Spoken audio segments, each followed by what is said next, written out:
All right, welcome everybody. I am looking forward to tonight's presentation. I'll give a little intro and then we'll go ahead and get started. So for those of you who don't know me, I am Jenna Heffron. I use she, her pronouns. I'm a faculty member in OT, currently associate chair, and I am part of the planning committee and crew here for the Alumni Speaker Series, along with AXA and Lauren, if you want to give a little wave. And also Dr. Mindy Cozzolino, who had to regrettably miss tonight. She is over at AOTA conference, along with some of our colleagues there. So welcome tonight to the final presentation of our third annual Alumni Speaker Series. We are thrilled to have Grace Ambrose tonight to talk with us through her work as the very first access specialist at Lululemon. I won't steal the thunder with her longer intro there, but we're thrilled to have you, Grace. Thank you for joining us. We've been through quite a bit this year and this semester and with this series. So back in 2020, in December, the fabulous Emma Robinson, who I see on the call, hi Emma, and Julia Ganbarg wanted to learn more about all of the wonderful and emerging areas in which OTs can practice. And so they reached out to me after their individual and group work course, and we pulled Julie Dorsey in, Dr. Julie Dorsey, the visionary that she is, and developed within about a month or so this Alumni Speaker Series, which began in the spring of 2021. So we are in our third iteration, as I mentioned, of this series. And even this year, we've come a long way. So we have had multiple speakers here. This year, we had Amber Edwards talk to us about racial diversity in occupational therapy. We had Danica Viola talk to us about pelvic floor health and OT. Rachel Shire, who also came and spoke with us about international work, particularly in Israel. Rachel Macalianos, who came and spoke with us about OT in Israel, and Nicole Reedy spoke with us about neurodiversity and neurodivergence and ND-affirming care in OT. And we also are going to hear from the fabulous Grace today. So a nice spread. Along there too, we had Emma and Julia lead their last sessions and pass the baton over to AXA and Lauren, who have been doing a fabulous job as well. Thank you for taking the reins, Lauren and AXA. And again, Emma and Julia for setting them up for success and continuing this lovely event. Dr. Julie Dorsey also this semester passed a baton over to Dr. Mindy Cozzolino, lots of shifting and moving in the best way possible. And then in the next year, I will be passing the baton as well while I am on sabbatical. So again, lots of moving parts and a fabulous group of students, faculty, and alumni in our family here. So without further ado, I am going to pass it on to Lauren, who will be moderating our discussion tonight, who will introduce Grace and go ahead and get us started. So thank you, Lauren, thank you, Grace, and thank you everyone else. I'm looking forward to hearing the discussion tonight. Hello, everyone. Tonight is our second speaker series of this event of the semester of our third annual speaker series. And we have the pleasure of hearing from our alumni, Grace Ambrose, today. Grace uses she, her pronouns and is a board certified occupational therapist with experience in digital inclusivity and rehabilitation innovation. She earned her bachelor's in occupational science and a master of science in occupational therapy from Ithaca College. She works at Lululemon as the first accessibility specialist, building equitable strategies and minimizing the disability divide. In addition, Grace works at her local hospital's inpatient rehabilitation unit as per diem occupational therapist. In this session, Grace will discuss how she incorporates inclusion and occupational justice in her professional work as both a clinician and accessibility specialist. Tune in as we explore the world of OT non-traditional pathways. Just so everyone knows, there is some closed captioning that we have through Zoom. If you click on the CC live transcript at the bottom and click the show subtitle, it will make that captioning appear at the bottom of the screen. And to turn it off, you click on the CC live transcript again and then hide subtitle.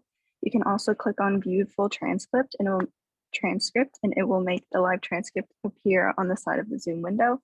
If you want to simultaneously view the full transcript and chat feature, you can go to the top of the live transcript window and click on the downward facing circuit and then pop out, and you can remove the live transcript from anywhere on your screen. If anyone has any questions, we do have the chat feature available to everyone, and you're welcome to use it anytime that you want. So our speaker will start us off with an overview of their work and experiences, which will be followed by a question and answer period, where the audience will have the chance to chat directly with her and ask her any questions you might have. So we envision this as an informal conversation and an opportunity to engage with our fabulous speaker. Without further ado, I will turn it over to Grace to get us started. Thank you so much, Lauren. I am just about to share my screen. Can everybody hear me okay? Okay. So breaking it down a little bit, I just want to say thank you both for inviting me here and, creating this space. I am a big fan of Ithaca College and the education I received. So I was very happy when Julie reached out to, chat with me a little bit and give my lived experience in the field. So without further ado, let's get started. So on the screen, it reads Breaking Barriers, Exploring Innovative Career Paths in Occupational Therapy. So I'm Grace. Nice to meet you. I mentioned, I use she, her pronouns, and just a little bit about me. I really like to lead with, who I am as a person. I really love exploring, being outside, whether it be hiking, surfing, overall, anything in regards to nature. I like to also say I'm a little bit of a hobbyist. I collect hobbies more than I master them. I like to try a little bit of new things every time. Most recently, me and my sister ran the Philadelphia half marathon, which if anybody knew me prior to working at Lululemon would not have been in my bucket list. But as a result, I really dived in and really just loved exploring, and to do it with my sister, I was really grateful. And last but not least, I really love different ways of exploring art, and whether that be going to concerts, whether it be museums, galleries, you name it. I love mixed medium, and just a little bit about me to grind on, different roles that I'm in, more than just the professional aspects that I'll be diving into. So a little bit about my educational background. I received my bachelor's in occupational therapy from Ithaca College in 2020. And my master's of occupational therapy in 2021. And during that fun in-between period was a nice little thing called COVID. So right now, a lot of my trajectory and my growth patterns that have happened through learning has been through a lot of self-directed learning. So CAUs and different, professional development courses to help solidify the work that I'm interested in. Because when you leave Ithaca, you kind of recognize you have a very generalized knowledge, and it's really up to you to solidify what areas you're most interested in, which ones really gravitate towards your areas of where you feel like you can make the most impact. So how did I get here? In completing my formal education at Ithaca College, I went through a very strong period in my fieldworks where I was exposed to a number of various lived experiences and a really unique lens to where rehabilitative innovation comes into play. So I worked for a period in AOTA through their special interest group, and I helped create a resource around the COVID-19 pandemic because, as you remember, I graduated during the heart of it. So a lot of it for me was I don't really like to sit still. And when things are happening, I like to be able to help as best I can. So in that space, I took some time and I worked with Lynn Gitlau, who is a professor at Ithaca College, to help create resources for individuals who are combating social isolation during the pandemic. And as a result, I was able to present at AOTA, where I know a large number of your classmates are at this year. And as a result of that, I started collaborating with the special interest group through AOTA and got connected with a lot of individuals in that non-traditional space, an area that is often kind of murky in the waters for where OTs or PTs or anyone in a clinical setting can land. So from that, I started working as a graduate liaison during the Rehab Tech Summit. This was an event that I helped create that focused on areas in the field for those curious individuals interested in non-traditional pathways, interested in, exploring different areas within the realm of anybody who's very tech curious around assistive tech, things along those lines. And also during that period, I got board certified. Woohoo. So first half going into 2022 was a little different for me. Once I had passed my boards, unfortunately, my Nana had suffered a stroke and she now is in the rehabilitative period. And I spent a good 6 to around 7 months focusing on being a caregiver. So very different from most people coming out of their OT perspective. And I use it and I really recognize it as a really impactful opportunity, because not only was I helping my Nana kind of learn her autonomy again, but also my sister was getting through a pregnancy at that point. So it was kind of dual ends of the spectrum for happy and sad. But from that, I feel like it taught me a huge life lesson in how to treat your patients and your clients through a completely different lens of realizing what is a reasonable ask, what ways can you really understand caregiver fatigue. It's a really unique position to be in. And if you do have the opportunity to provide as a caregiver or, someone who is really in that space and holds that role and responsibility for your family or, anybody in your chosen family, it definitely is a beautiful opportunity to really grow within. So I encourage you to dive into that and use as much OT knowledge as you can in that space. So after being in that caregiver role for a little bit, I started exploring more non-traditional areas within OT. A lot of my network within the Rehab Tech Summit really bloomed, and there was a lot of people around the world that were interested in different areas. And when I tell you it was probably the most impactful for me, with being in a space where you had to think collaboratively and how OT kind of like fits in as you start to develop this lens throughout your life. And once I took my boards and I did field work, I couldn't help but see OT everywhere. And it sounds as cheesy as it does. But when I was in this exploratory phase, I started connecting with humans that were outside of occupational therapy, but started to kind of digest things in similar ways. I had gone exploring into areas of fellowships to maybe explore more into a specialized neuro area, because I really loved being in neuro for a while. Then I started exploring into, different conversations around students, and maybe I was interested in figuring out areas in that aspect. I partnered with USC for a period too, and I helped create devices within their engineering teams to see what ways can we make functional devices for individuals with disabilities or, any individuals with varying access needs. And as a result of that, I met so many diverse humans of wide-ranging backgrounds that really helped to cultivate my interest and understanding into the world of accessibility that was slowly adopting. And as an occupational therapist, you start to recognize that, accessibility is in everything you do, whether it be, modifying a device for someone, making sure that like a room's not too loud for, one of your clients, little things here and there that really impact your day. And during this period as well, I was interviewing and onboarding and going through the process. I had obtained a position as a per diem occupational therapist. And from there, I went through a 6-month interview process with Lululemon as their accessibility specialist, which was the first ever role, which is still really weird to say out loud. But as a result of it, this is where I'm at now.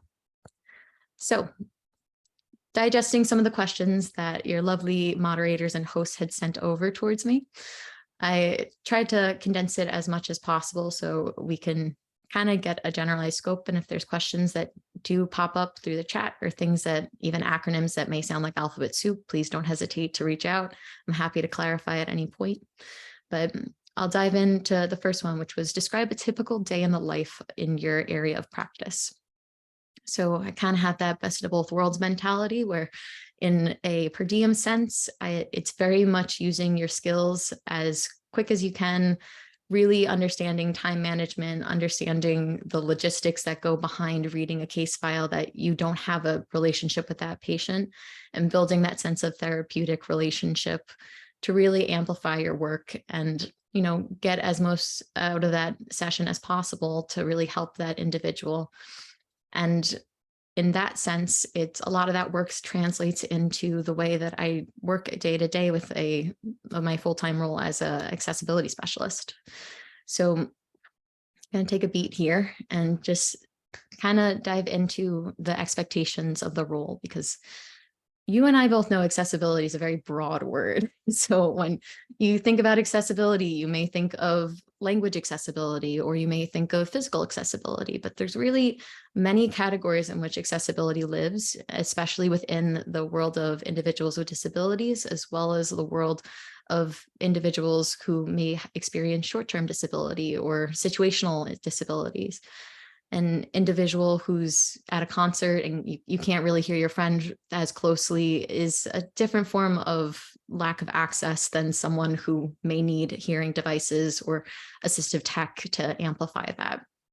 That being said, my day in the life kind of looks like entertaining all those different perspectives.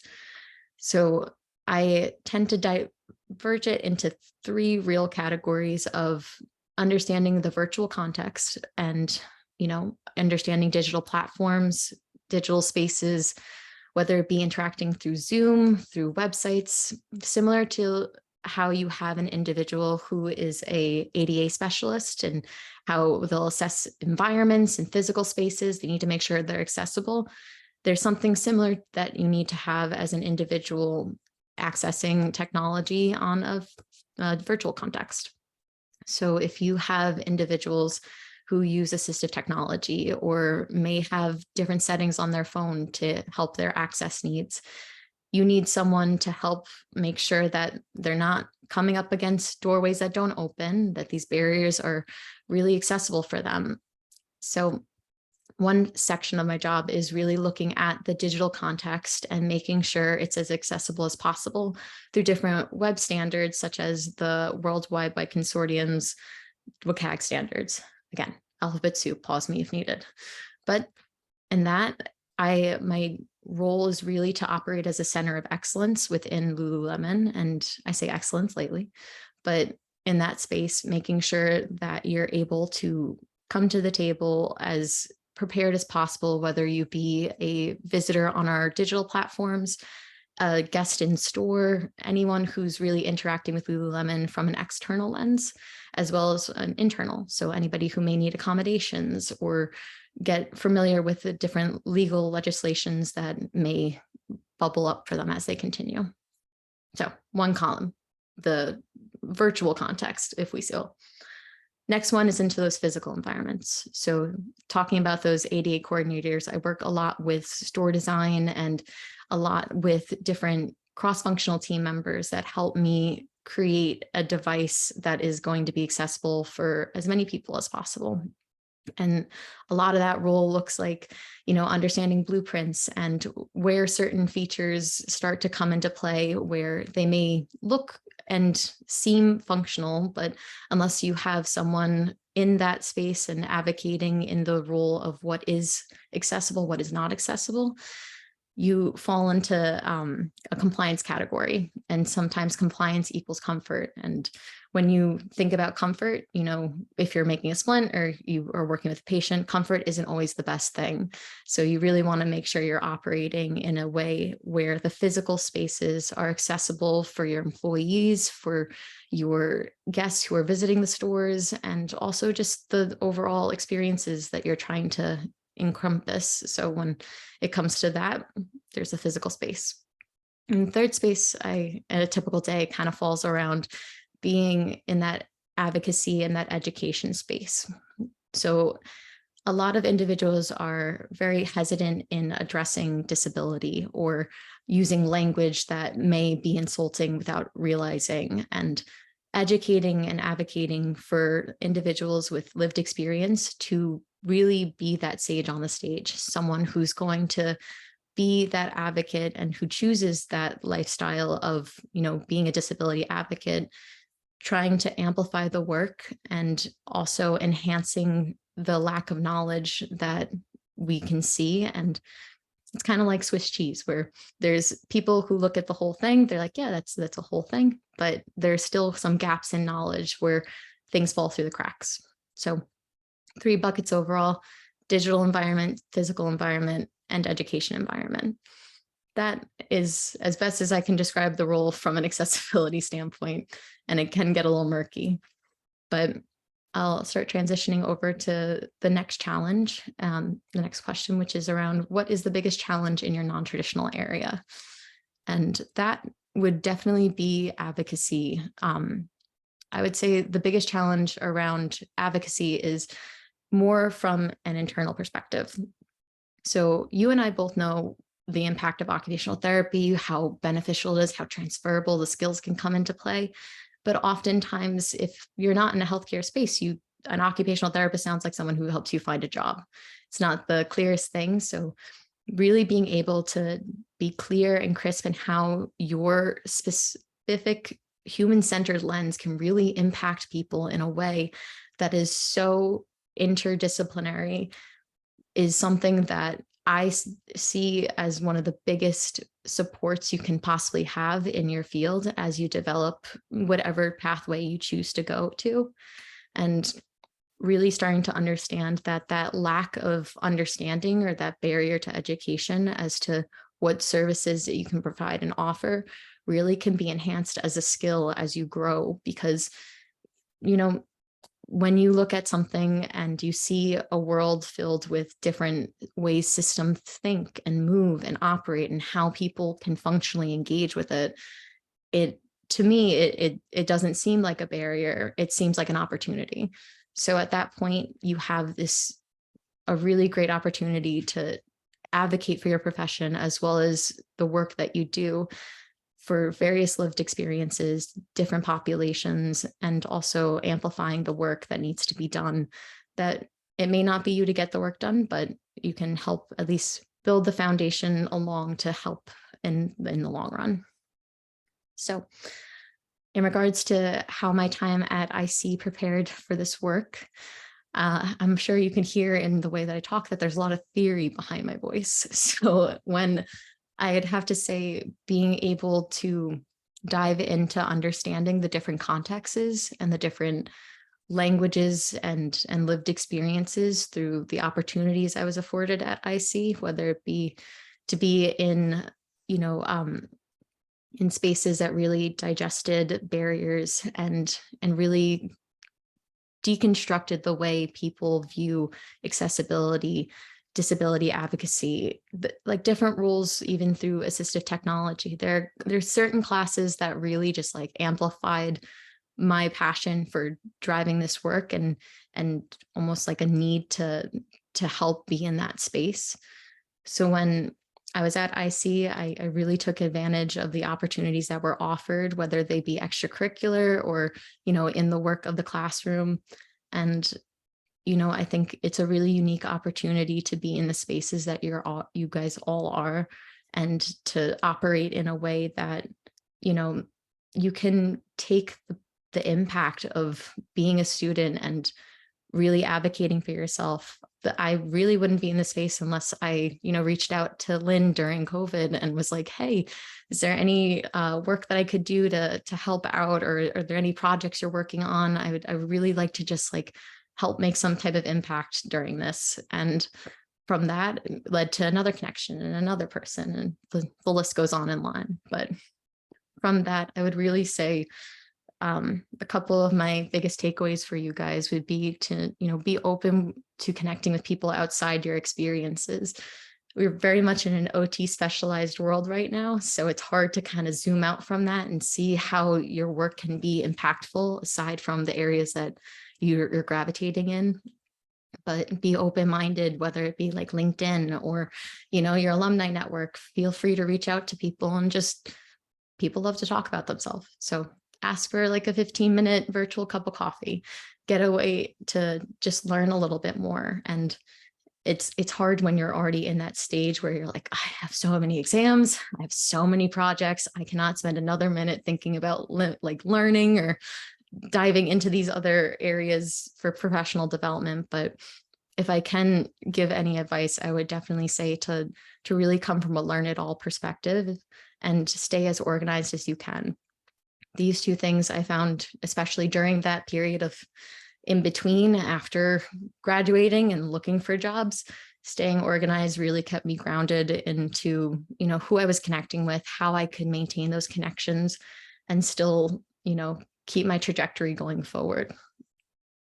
And last thing I will suggest is allowing yourself to fail upward.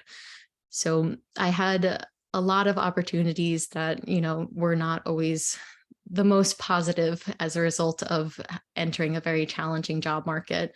But, keeping yourself in mind as to the roles that you do entertain and the ones that you're interested in, allowing yourself that space to fail, because inevitably it allows you to grow into the areas that you're supposed to grow into, and really gives yourself that space to be kind to yourself and how you are in your process and your journey. And that is my spiel. So I will stop sharing. And if there's any questions or things I can clarify, I'd be happy to.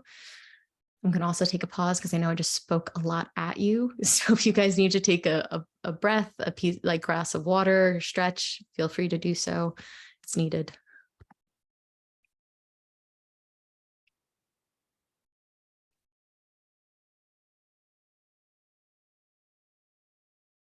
I can get us started. Grace, that was fabulous. Thank you for sharing those experiences with us.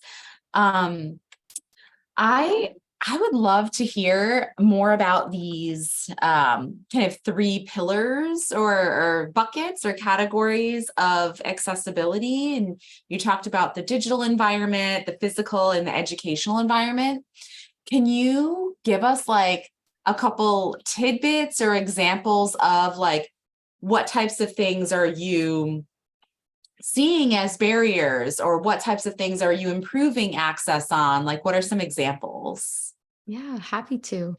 I can break it down from the 3. So from a digital barrier perspective, you guys are ever curious and would love to just like play around with certain websites, you can see certain barriers to access, like having certain images not have alternative text, or even like tabbing through to access even like a contact us area.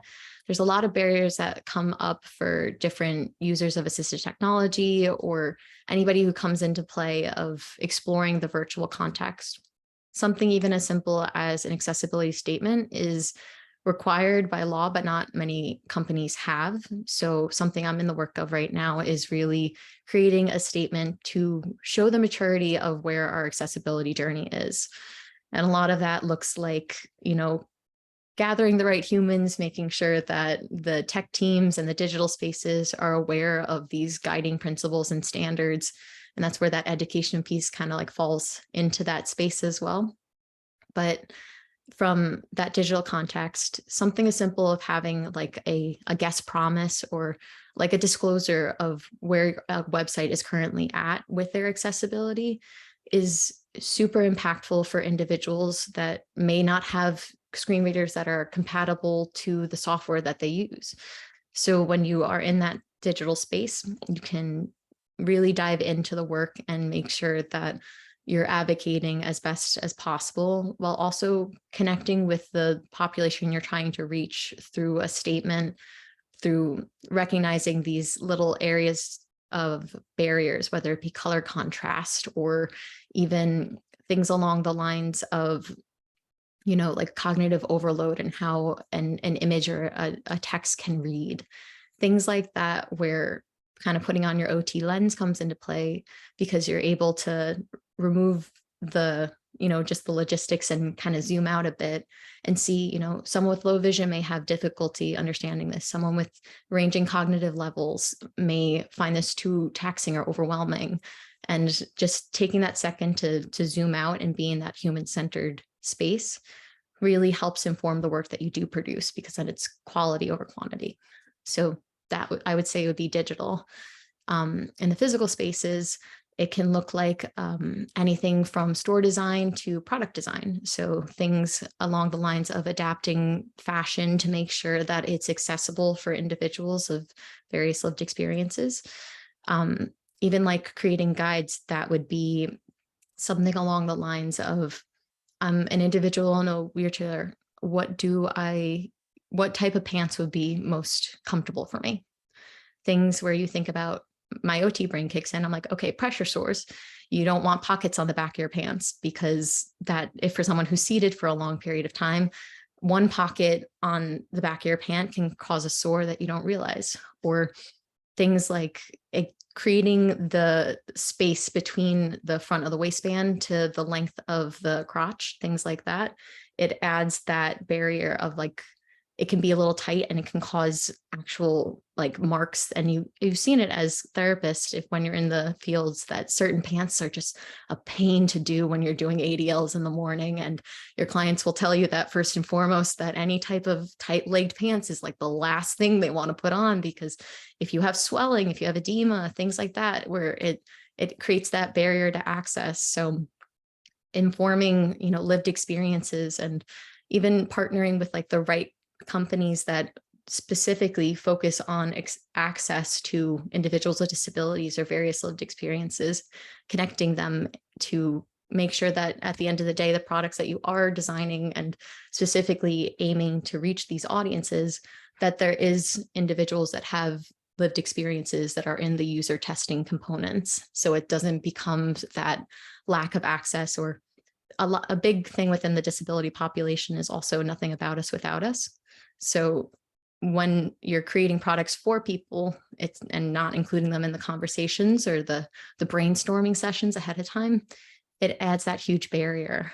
And the last piece I'll speak to is that education piece, where a little bit of that user research I touched on, we gained a lot of insight because we have partnered with Team Canada and the Paralympians. So we did a lot of user studies and testing that, I can see Dr. Scott like amping herself up in Canada, but in that same breath, you're having people who are filled with lived experiences that, in a perspective of a high performing athlete, can give you lived experience off of, okay, well, sweat wicking would be great because I can't control my temperature regulation as heavily depending on the impact to injury. Or, having something along the lines of extra fabric here for a belt loop would be great. So that way I can like hook my thumb on without it being something to like be challenging to undress. Or, hey, let's get rid of the zippers altogether and just use magnets. Things along those lines that create that educational piece where it builds that access and awareness and encourages the company to think differently than what you come to the table with your own biases. So I would say those would be some examples of impact and consultation in some of those same breaths, but I can clarify if need be.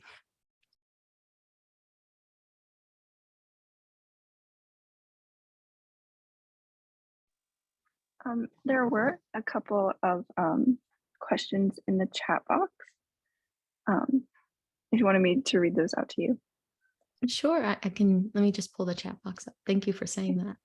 Yeah. There's one from Shannon. She said, thank you for sharing. And how did you go about finding this position? And if you know of other companies that have similar roles? Yeah, so I was on one of those nights where it was like a random Wednesday and I was on LinkedIn's job postings, and I just was lucky enough to put in the search bar accessibility and see what populated. And I saw this posting and the language around it that I kid you not, kind of gave me butterflies. And it sounds very cheesy to say, but it's true. The role itself talked a lot about creating, space for people and leadership, and asking about, like advocating and really amplifying, because it's the team I'm under is the idea team, which is their Lululemon specific DEI space. So within that, a lot of the work is authentic in how we partner because of, what lived experiences we're coming from. It's not like we're coming into different roles and positions of various companies where accessibility specialists can look very technical in some roles, where engineering will be required, where you'll need to learn code, and it's really specialized based off the companies you're interested in. So things I would suggest in regards to finding similar roles or things would be really understanding your values and what aspects as a therapist you really enjoy being.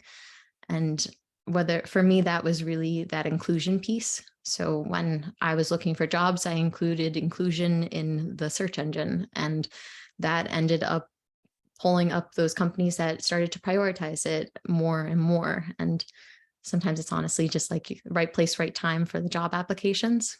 And I was lucky enough that I had a talent acquisition specialist who was just curious because I submitted my OT resume, and I was like, okay, we'll see what happens. And she was just like, I've never heard of occupational therapy. I was honestly just more curious than anything. So it led to some great conversations and fortunately a job at the end of the line. But tips and tricks for that in-between period. I know it may be a little early for anybody on the call that's either looking into internships or even beyond the fieldwork world. Definitely explore talent acquisition specialists. They're wonderful resources, and they're specifically looking for people that are in your populations. And students are one of the most powerful sources that you can think of because of how developed your mind is and how fresh into the research in the world that you are. You have a very unique and a powerful opportunity to bring insights that someone who may be in the role for too long, or even just maybe removed enough from work, is not really afforded those opportunities. So definitely don't discredit the power that you guys hold. And then see, we have one from Kelly. Yeah, there's one from Kelly, and she said she was wondering what your favorite part of your job was and what sparked interest in you becoming an accessibility specialist. Yeah, that's a good one. Let's think. So I think honestly, my favorite part of the job and is that I still see myself as an occupational therapist first and foremost.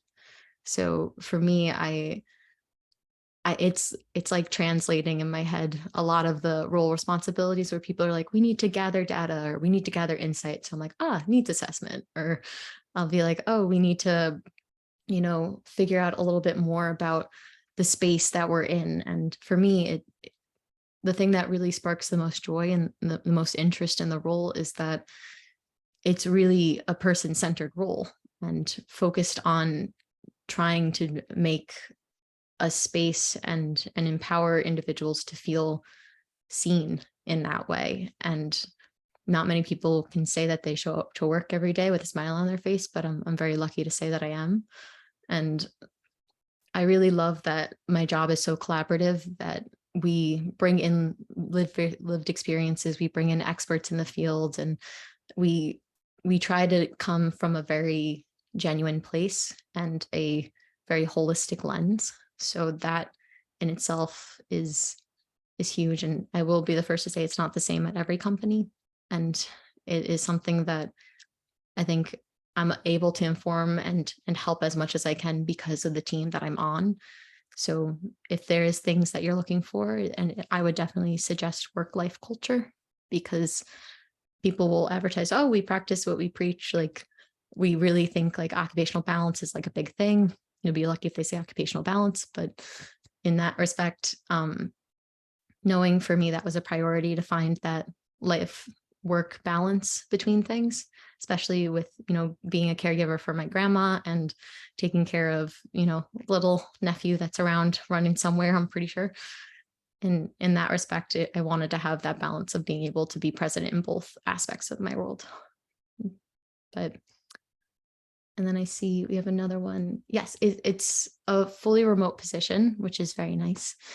But I have the opportunities to go in person and to stay with conferences and really just dive into the space.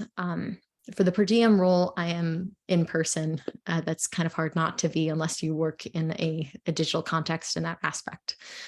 But in the accessibility specialist role, I am very much involved with the day-to-day, and there are SSE offices, which are basically hubs around the world that I can go in person and connect with people or add, start to get to know my coworkers less than a Zoom screen.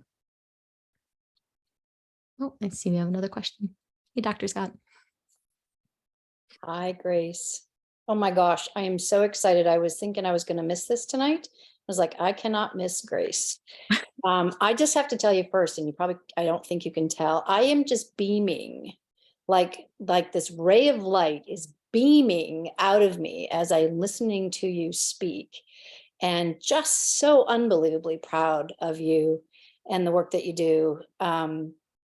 And the lens through which you are, you are looking at the world and using your OT skills. So just, I'm so proud of you. I just wanted to let you know that. And I'm about to cry, actually, because of that. But I do have an interest. I'm curious. So you touched a little bit on this about, you were searching on LinkedIn, you found the position and you were able to look at, they weren't advertising for an OT, but you were able to look at the language of the skills they were looking for. And as you say, you were like, oh my gosh, that kind of matches, the skills that I have. I'm curious kind of what the conversation was or the interview process was, or how did you sell yourself as an OT that you could fulfill this role? Yeah, that's a really good question. I think a lot of it comes down to, well, first and foremost, thank you for saying the initial stuff that really, it means a lot, Dr. Scott. But when it comes down to, like marketing yourself in a way that's, digestible for someone, I really think it comes from being a knowledge translator. So, the skills that you're all developing and working so hard to digest. And more than anything, the quality of person you are. So when it comes to translating that for someone and showing your hard skills, as they say, or your soft skills, something I really found the value in was advertising. I have worked with cross-functional partners, and I spent time understanding language of different sectors of the world. So if you're interested in like a tech space, taking the time to like digest what tech language looks like. If you're interested in UX, UI, like what does that language look like? Similar to like if you're visiting a new country or you're traveling to a new place, you want to make sure that you know a couple phrases at least to make sure you know where the airport is, where the emergency department, the UN consuls, all that fun stuff. But in the same respect, it's understanding a baseline language to communicate your skills. So where we would say something along the lines of interdisciplinary lesson plans that focus on, really enhancing the cognitive levels of somebody's, XYZ. In that breath, that's very coded in a way where it can be hard for someone to read that and be like, oh, this person's talking about something around the lines of like cognition, like how does this apply to like an HR position or something along those lines, where you can translate that in a way and market it where you say, I have worked with cross-functional partners that have ranging abilities and ranging access needs. And, you being able to multitask and take notes, and notes in the context of like documenting for crossing reference with different insurance companies, things like that, where you have skills built in, but you don't always recognize them in a way that can be translated to someone in this role. You taking care of a 10 to 12 person caseload is you multitasking while still being able to, digest the resources, do case studies, and make sure that you can do a debrief period on those clients before diving into, a session, and essentially just like building that rapport. Little things like that feel so secondhand and second nature, I find are so valuable in the spaces when it comes to being the kind of like the odd man out, when it comes to, doing little things like temperature checks, or, using your pronouns, just like diversifying yourself in a way where you're showing you as a holistic individual and as a whole therapist, and really like living as the stuff that you try to see in the world. That, to me at least, and I may be putting words in people's mouths, but that I found to be the most impactful and the most, I guess the most like diversifying in that aspect, because not many people go to interview processes and ask and like know how to build rapport very quickly, because you going into a client or a patient's room, you need to build rapport in order to build that trust. And if you don't have that trust there, they're not going to want to work with you. And then you have to work around schedules and all that fun stuff. So, the rewards and the high stakes that often come with working in a clinical aspect, and to be able to translate that for workflows, for understanding deadlines, and recognizing that like you, at the end of the day, have a certain number of clients to see. It's the same thing with certain projects that have deadlines or finish lines that need to be accomplished.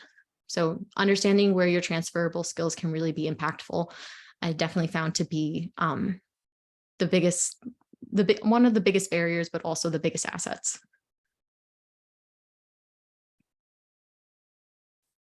Thank you.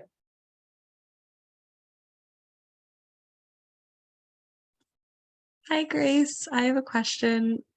First of all, thank you so much for being here. You were such a big resource and such like a positive influence in my time when you were a student here. And so now having you as like a professional resource is just so amazing and so exciting. And the work you're doing is so cool.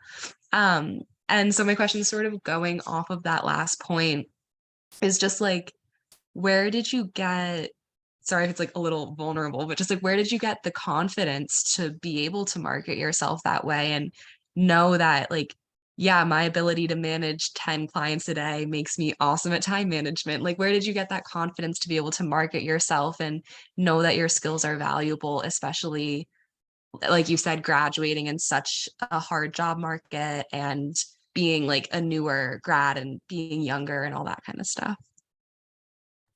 Yeah, that's tricky, because I will be the first to say it don't get me wrong, imposter syndrome is a very real thing at points, but correct. And if it's easier, if people want to do like a little hand emoji, but who's been on fieldwork and who has not been on fieldwork yet? Okay, so we have 2 hands, 3 hands. So for those of you who had, 4 hands. I don't know, Shannon, if you're raising your hand, I'm sorry, but in terms of being on fieldwork, I had 2 very interesting and 2 very different fieldworks as a result of being in a pandemic and not many places feeling comfortable holding students. So my first field work was in an LTAC unit, and that was not, if you had asked me like fresh out of school if I would have entertained an OT in an LTAC unit, which is a long-term acute care hospital for those who, again, alphabet soup. But in that aspect, I was working with clients every day for 15 minutes in interdisciplinary teams where the entire therapy session could just look like sitting up at the edge of the bed to work on sitting tolerance. So you're working with individuals not only extremely deconditioned, but very medically complex and also very, I like say this lightly, but medically fragile in how you can use care. So in that, I think a lot of the confidence came from being able to, do that day in and day out and see not only having wonderful mentors who recognized the work and highlighted the impact that you do provide.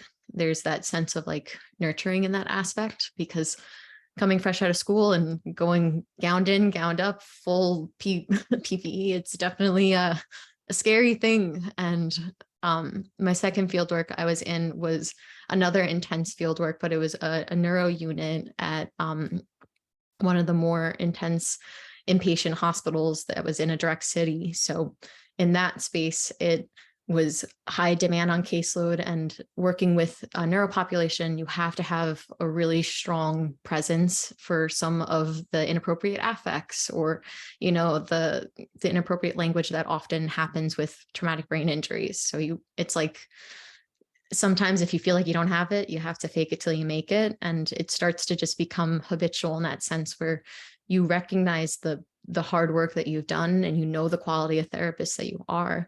I mean, you guys are in a 5.5-year master's accelerated program. That's very a rare thing to say.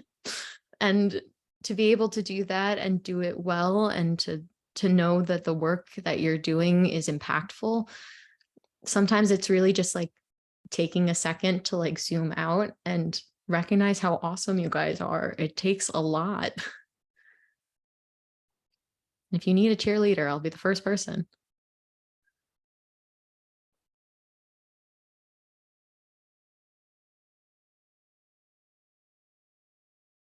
I have another question for you, Grace. I'm not sure if you necessarily know the answer to this, but I'm so curious right, like DEI is kind of like a buzzword and something that a lot of companies feel, I don't know if it's performative or genuine in some cases, right? Like, but really getting kind of on that bandwagon, and disability and access is not always part of that conversation. And I'm just kind of curious if you're able to share any context of like, if you know why Lululemon was, because you're the first, right? Like, why now? Why were they looking for an access specialist? Like, did you feel like it was genuine? It sounds like you're kind of working on them and it's a gradual process, but yeah, I'm really curious to kind of, if you have any insider info to share about, what prompted them to post that job listing now, or Yeah. whenever you got the job.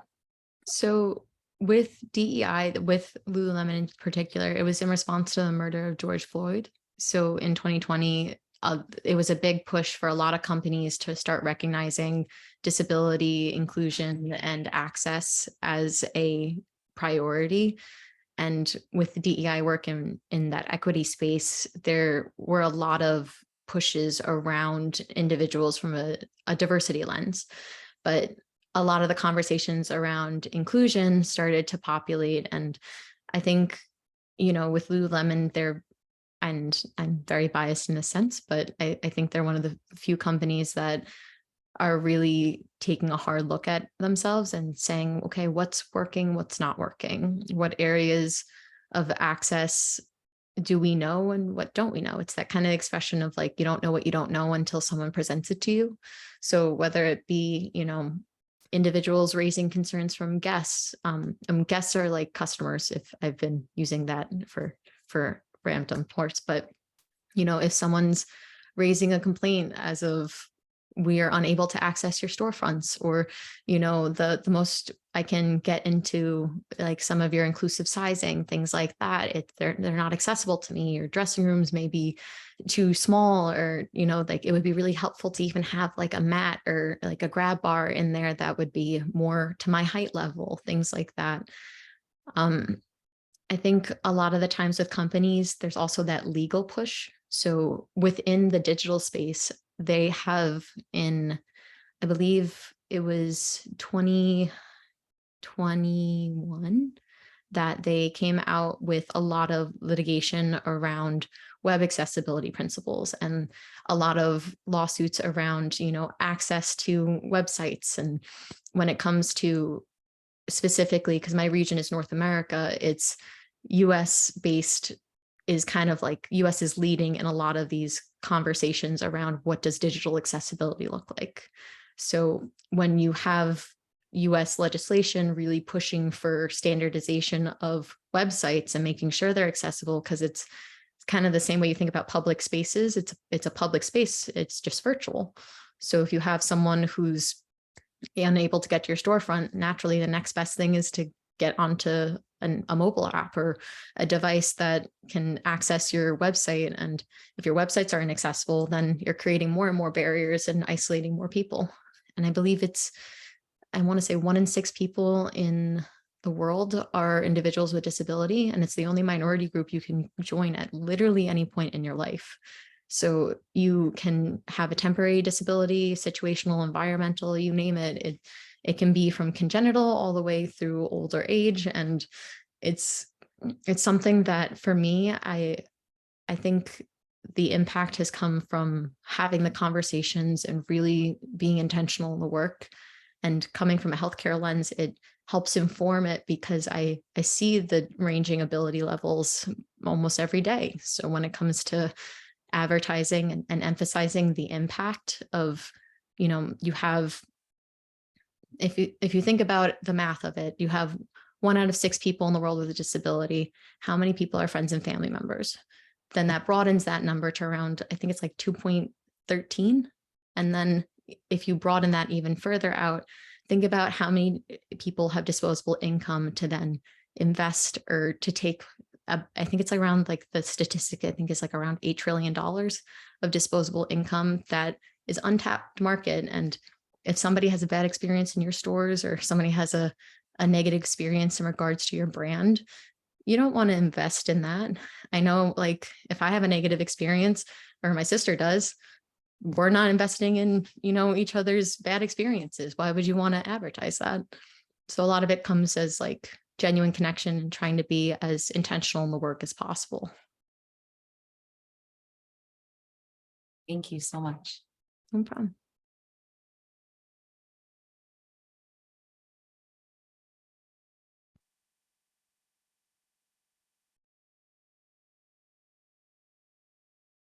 Well, I'm looking at the time, and I want to be respectful of everyone's evening.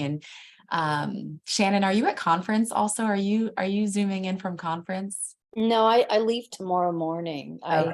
I spent the entire day on an RA Zoom meeting though, so that was fun, but now I'm leaving tomorrow.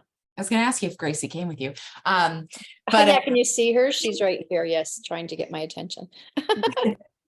Well, thank you again, Grace, for being here and really sharing your journey with all of us. It's really beautiful. I echo what others have been saying in the chat and aloud, and so proud to have you representing ICOT and as part of this family. So thank you for joining us. Thank you, Lauren and AXA, for your wonderful facilitation in front of the camera and behind the scenes. And thank you to everyone who is here and who may be watching the recording later or has participated in previous sessions. Again, this is our last speaker discussion of the academic year and of our 3rd annual speaker series. So a huge congratulations to everyone involved. Thank you. And I hope everyone has a lovely evening. All right. Bye, everyone. Thank you, guys.